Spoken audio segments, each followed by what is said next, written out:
My name is Emma, and I am 32 years old. My life was ordinary.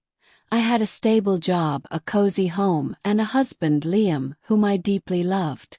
We had been together for 8 years, and I believed we were happy. But I was wrong.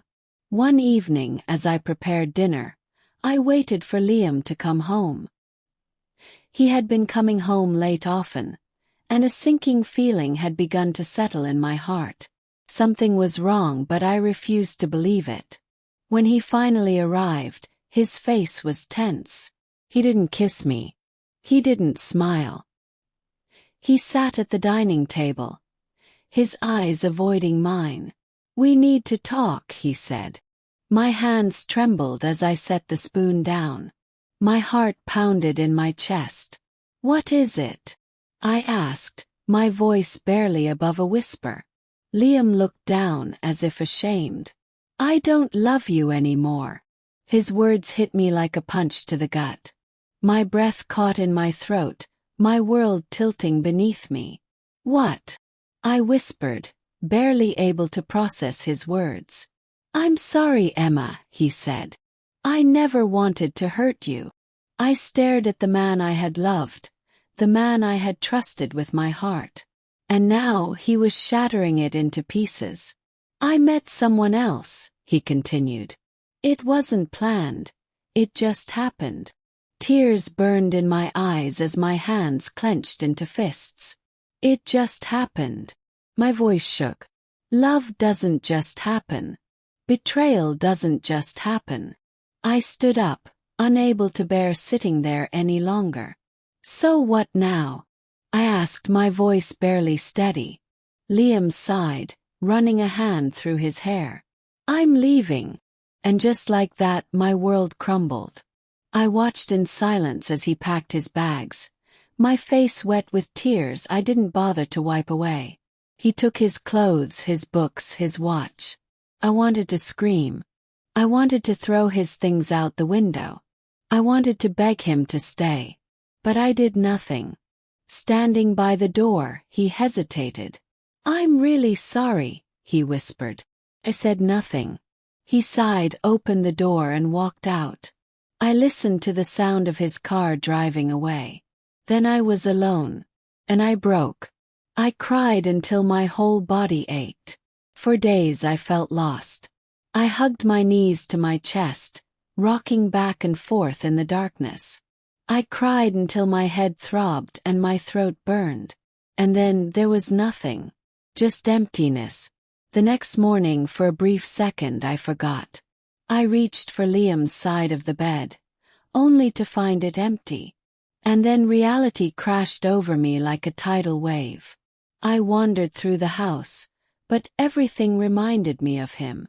His empty chair at the dining table, his coffee mug in the sink, his slippers by the door. He was gone, but his presence haunted every corner. I looked at my reflection in the mirror. My skin was pale, my eyes red and swollen. I didn't even recognize myself. My fingers brushed over my wedding ring. I wasn't ready to take it off. Not yet. At work I forced a smile, pretended I was fine. But inside I was shattered. Food had no taste. Sleep never came.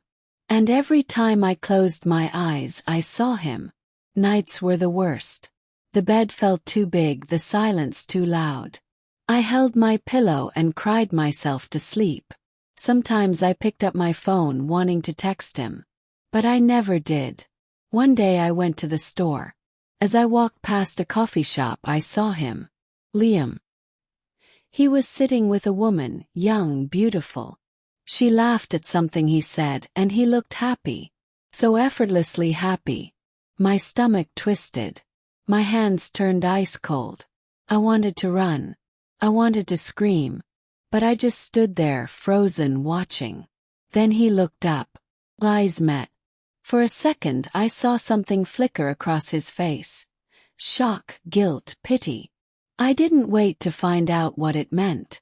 I turned around and walked away. Tears burned in my eyes, but I didn't cry. Not this time. I walked faster. Then I ran. I ran until my legs ached, until my heart felt like it would burst. When I got home, I locked the door and slid to the floor. And then, finally, I cried. But this time the tears felt different. Because I knew Liam was gone. And I had to move on. The next morning, I did something I hadn't done before. I took off my wedding ring. I made myself breakfast. I drank my coffee. I sat by the window and watched the sunrise. Still hurt. And I knew it would hurt for a long time. But I also knew one thing. I wouldn't let this pain destroy me. One day I would wake up and not think of him first. One day I would love again. One day I would be truly happy. But today I would survive.